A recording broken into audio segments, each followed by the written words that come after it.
Speaker Mike Johnson manages to pass the House version of the GOP's reconciliation bill, titled the One Big Beautiful Act, in a squeaker of a vote, 215 to 214. What is all in this legislation, the beautiful parts and the ugly ones? How was it amended during the last late negotiations? And how is the Republican Senate now likely to respond? From the opinion pages of the Wall Street Journal, this is Potomac Watch. Welcome, I'm Kyle Peterson with the Wall Street Journal. We're joined today by my colleagues, editorial board member Kate Batchelder Odell and columnist Alicia Finley. The final House resolution package, weighing in at about 1,100 pages, was passed shortly before 7 a.m. this morning, according to the House clerk. 2 Republicans voting no, 1 voting present, that was Andy Harris of Maryland, the House Freedom Caucus chair, and a couple of others missing in action. A spokesman for Congressman Andrew Garbarino of New York said this: after sitting through proceedings all night, the congressman briefly stepped out and inadvertently missed the vote. Went on to say this is one of many reasons why governing should happen in the light of day, not in the dead of night. Speaker Mike Johnson, with a slightly different recollection, telling reporters he fell asleep in the back, no kidding, and adding, "I'm just going to strangle him, but he's a dear friend." Maybe the House Speaker needs to be passing out some more energy drinks this morning. But that aside, a big moment for Speaker Mike Johnson managing to thread this needle between all of these Republican factions wanting different things out of this bill. Let's listen to a segment of Speaker Johnson this morning, right after this bill was passed. We have 220 Republicans in the House Republican Conference, and lots of different opinions. They represent very different districts around the country with very different interests. But the principle and the philosophy is always the same. Everybody's conservative. We believe in limited government, and we believe in individual freedom and the rule of law and peace through strength and fiscal responsibility and free markets and human dignity, the things that are all wrapped into this bill. And so I would say there was a lot of pivotal moments. One day I might actually write a book about the last year of my life and trying to get this thing over the line. And here's a word for one of those no votes, the dissenter Thomas Massie on the House floor after midnight this morning. Well, I'd love to stand here and tell the American people, we can cut your taxes and we can increase spending and everything's going to be just fine. But I can't do that because I'm here to deliver a dose of reality. This bill dramatically increases deficits in the near term, but promises our government will be fiscally responsible 5 years from now. Where have we heard that before? How do you bind a future Congress to these promises? This bill is a debt bomb ticking. Kate, we've talked in recent episodes about some of the details, particularly about the tax provisions in this bill, but it might be useful now that the House has passed the whole enchilada here to step back and examine what else is in this. There's a lot, many pieces of this, some of them good policy, some of them not so good policy, but what are a few of the big points that you think are worth mentioning? Well, I think you're right that the Medicaid and tax provisions have absorbed most of the attention, and we'll get into some of what was changed in those titles at the last minute as the House pulled this thing across the floor. But up at 30,000 feet, I think there are a couple big achievements in this bill that have gotten a lot less attention than the taxes and Medicaid issue. The first one is that the bill increases defense spending by about $150 billion. This is, I think, a valuable down payment on expanding the U.S. ability to build ships, to build aircraft. The shipbuilding investment in it is worth about a dozen ships, and the Navy is far too small, and we are falling short in trying to deter a shooting war in the Western Pacific. But it also is jumpstarts kind of technological innovation for our defense forces. I mean, we're learning a lot in Ukraine about the future of warfare. And this tries to take the best of what we learned in electronic jamming, in the use of drones, and try to get those in use for American forces quickly and field them fast and build more munitions and a mix of munitions so that when we're not shooting $1 million missiles at inexpensive drones. I mean, we have a lot of problems in how we're defending ourselves. And this bill, I think, is a very thoughtful Republican effort to start to deal with that problem. I think Roger Wicker, the Senate Armed Services Chairman, he has been arguing that we need to get back to closer to 5% of GDP on defense spending. We're at 3% now. And this bill doesn't obviously go to 5%, but it is a good start on that. And it is an example of something that wouldn't have happened if Kamala Harris had won the election. Biden proposed a cut in defense all 4 years he was in office, even as he was telling us that, what was going on in Ukraine was a struggle for the future of the world. He never backed that up. And so I think this is something that for all, Donald Trump can be a bit of a whirlwind, but here in this defense portfolio, this is something that will hopefully deter conflict and make the world a calmer place. Real quick, the second other top line on this that I think is important is that there is a little bit of welfare reform in this bill that is in the tradition of kind of the 1990s bipartisan welfare reform in Congress. And that comes mostly through food stamps. People who are receiving help buying groceries are supposed to work if they're able bodied, but states have basically waved away this requirement. The Biden administration allowed California to waive its entire state able-bodied work requirement away for 2 years, about a week before it left office. So functionally, there's no requirement that people work in exchange for benefits. And so the House tried to tighten that up. It tried to ask states to pick up a share of the tab for food stamps benefits. And it really is notable because Democrats, I think, have completely abandoned since the 1990s this part of the social contract that you should work as a condition of benefits. And again, this is for people who are able-bodied, not for seniors, not for those who are pregnant, not for those who are receiving treatment for substance abuse. It includes a lot of reasonable exceptions. But the goal is for benefits to be a temporary help and to get people back in the private economy and not needing this assistance anymore. So those are two big examples, Kyle, of where I think the bill is very constructive and not getting the attention that it deserves. Alicia, what does the bill do on Medicaid? That had been a heated topic of debate, including within the House Republican conference. So, where did a majority of House Republicans land when they passed this final package? Well, there are some modest reforms. Kate's point, it imposes some work requirements, and these are for the able bodied working age population that was covered by Obamacare. They'd have to either work for 20, at least part time, 20 hours a week, or volunteer.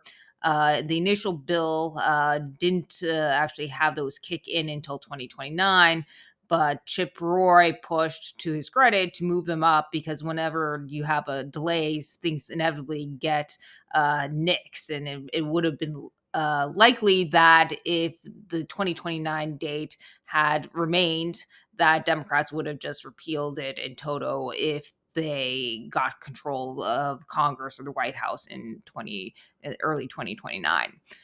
Now, the bill also froze hospital provider taxes, and this is kind of a scam. Actually, no less than Joe Biden described it as a scam when he was vice president, and the Congress was considering ways to reduce the deficit as part of the Simpson Bowles commission. And how this works is the states impose taxes on hospitals or other providers in order to extract more matching funds from the federal government. And these matching funds for the Obamacare population can be like 9 times as much money. And so this has actually been a big driver of the federal spending growth along with the Obamacare population. So it freezes these taxes and prevents states from imposing new ones or raising the existing ones, but it doesn't actually roll any of the current ones back, which is a bit of a disappointment, but at least it will discourage some of these states from adopting the Obamacare expansion, because it means that they will be less likely or able to squeeze out more revenue from the federal government to pay for it. There's rules that crack down and tighten eligibility standards to ensure that states aren't trying to game the rules to enroll more people than are actually eligible under the program. This, believe it or not, has been a big problem. There was a audit in California that found that a lot of the California was enrolling about, I think it was 20% of the people that it had enrolled under the Obamacare expansion actually didn't qualify, and some were also traditional population, but they qualify traditional population meaning as they may have been pregnant, disabled, or such. but they were qualified under the Obamacare population because that allowed the state to get more matching funds. So the bill makes some movement to address that problem. But overall, it was a bit of a disappointment because it doesn't change the matching rate that the federal government pays to states, $9 for every $1 that the states spend on the Obamacare population. So they didn't actually reduce that. Some of the I wouldn't call them hardliners, more reformers, had pushed for that, and I think that's something that the Senate may still try to look at. But at least it does something, and now it kicks to the Senate. I think you will have some people, or some of the senators are more interested in broader reforms to the program, and this is the moment to do it, notwithstanding some opposition from Missouri Senator Josh Hawley. Let's talk a little bit about how Republicans amended the bill in the last few days in these late night negotiations. One of them was on the SALT deduction. This is the federal deduction for state and local taxes already paid. So, someone living in a high tax state like New York, New Jersey, or California can deduct their state taxes, their property taxes, and so forth on a federal tax return. Kate, the 2017 Trump tax reform capped that at $10,000. In my view, that was one of the shining achievements of that tax reform, in part because of the way the SALT deduction is an incentive for localities, states to raise their own taxes because they can get a dollar of revenue without inflicting a dollar worth of pain on their residents, because those residents can then get some of that made up on their federal return, subsidized by taxpayers everywhere else in Texas and Florida and states that don't have income taxes. What does the bill do on that $10,000 cap? The bill would basically blow it out to $40,000 for those who are earning less than $500,000, and then try to claw some of that back if you earn more. But basically, it really is a regrettable moment. Republicans have wanted to get rid of the SALT deduction for decades. Ronald Reagan argued against it, but was unable to overcome the opposition to getting rid of it in the 1980s. So it really was an achievement in 2017, and it was the product of a lot of intellectual spade work and tax proposals from basically 2012 on to 2017 to get that coalition to cap that deduction. And also to, a big reason to do that is to encourage these states to make better policy and not just subsidize it from Washington. But you had now these group of lawmakers from New York and California who have been sending what I've been joking are, magazine ransom letter notes, saying we will blow up the bill if you don't give us a huge payout in the SALT deduction. So, given the narrow majority, Speaker Johnson perceived that he had to do that. I do have a mild bit of optimism on this one. I guess a small glimmer of hope I would offer is just when I call around the Senate, the politics of the SALT deduction are just much different. And the reaction that you get to a $40,000 cap is they're talking about what now over there? And the reason for that is that the map is just different, and that the Republican senators are largely from states that don't take advantage of this deduction and don't want to subsidize New York and California. So there isn't a comparable SALT politics in the Senate, which I think will lead the Senate to trim back this deduction because, for one, it's really expensive. It's really expensive for the bill to give this benefit to affluent New Yorkers.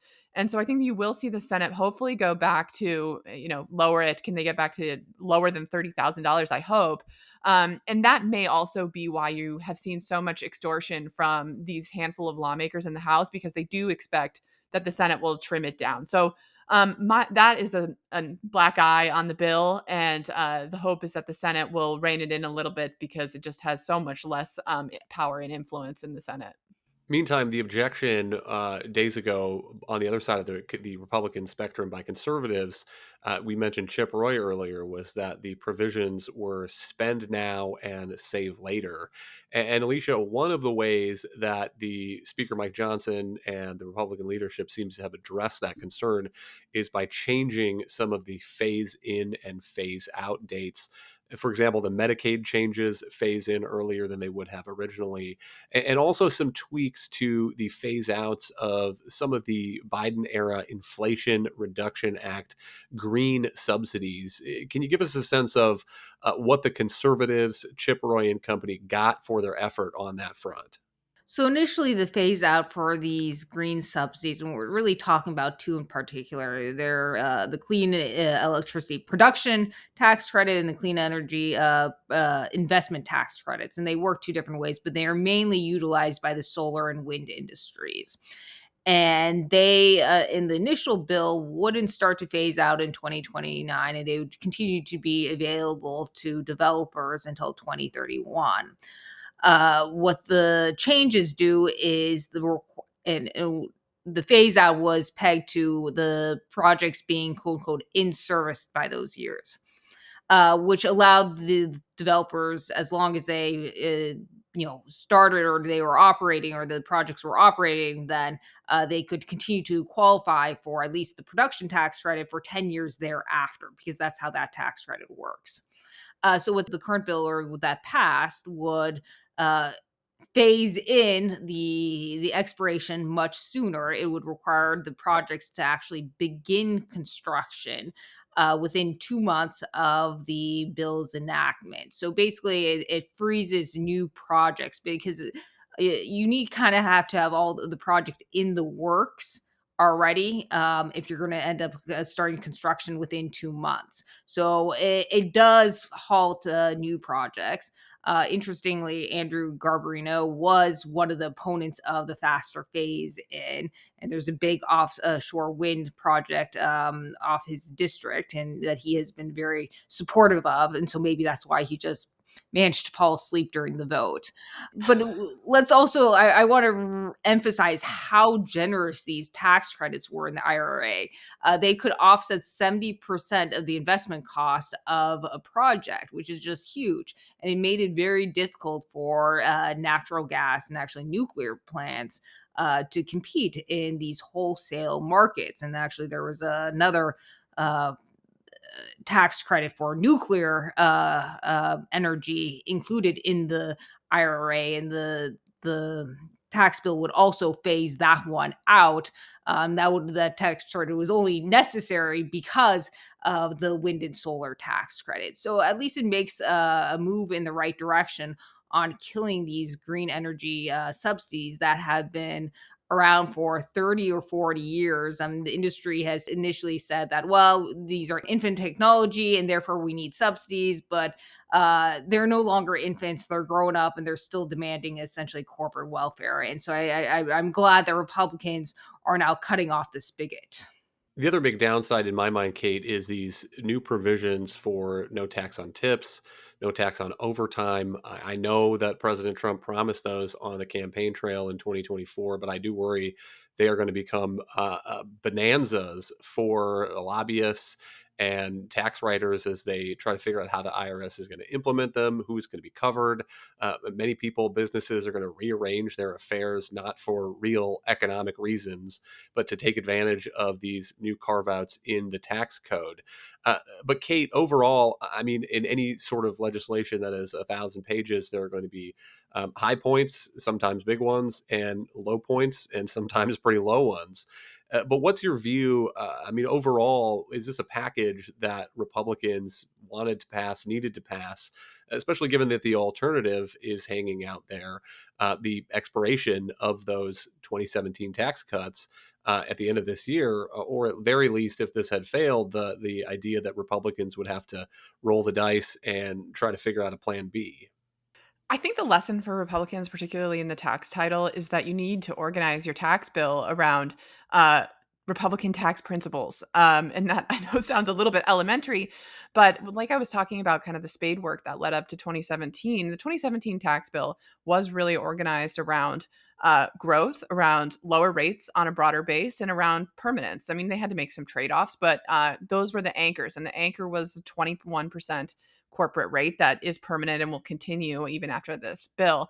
What happened here was a little bit more of cobbling together various things that different constituencies wanted, that President Trump felt were good politics, like no taxes on tips, and it will be, to your point, an enforcement nightmare. I mean, the language about how you can get this exemption if you are an industry that customarily accepts tips.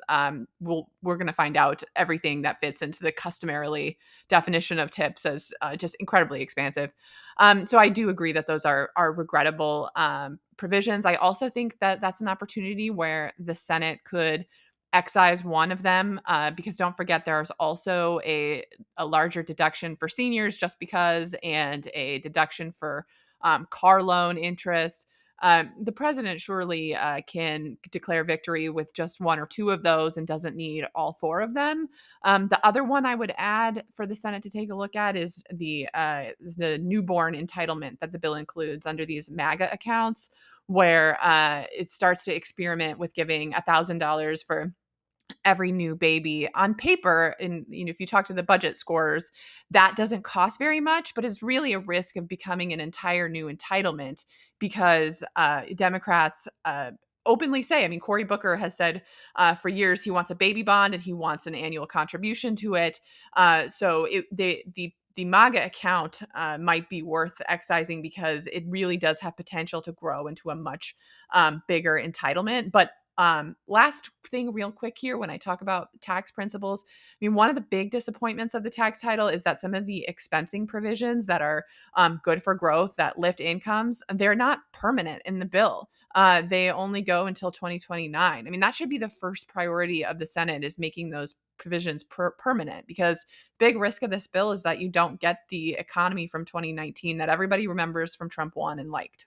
Alicia, we'll give you the last word, but as this process moves now to the Senate, I mean, any additional thoughts about what that might look like, where Republican senators might take it? I mean, I take some of the points that Kate makes, particularly on the SALT deduction. Not much of a SALT caucus over in the Senate with all those Republican senators from New York and New Jersey and California. Right. So I think they're going to look at the Medicaid title pretty hard on this, and there is going to be some who are going to push for much broader changes, structural changes to Medicaid. Though you'll probably also see Josh Hawley push back. He's already said he opposes the bill as it is, including the copays requirements for or requirement that states charge copays for the Obamacare population. I think that they'll probably take most of the tax titles as is, including all the no tax on tips, overtime, etc., because Trump has been pushing those as big priorities. I think they're going to take the student loans reforms and defense work that the Republicans did, and the groundwork that they laid there. The SALT is where I see the biggest changes, and potentially also IRA tax credits. There's been pushback among some Republican senators, even some unexpected ones like Curtis from Utah, because some of these states have been major beneficiaries of these tax credits.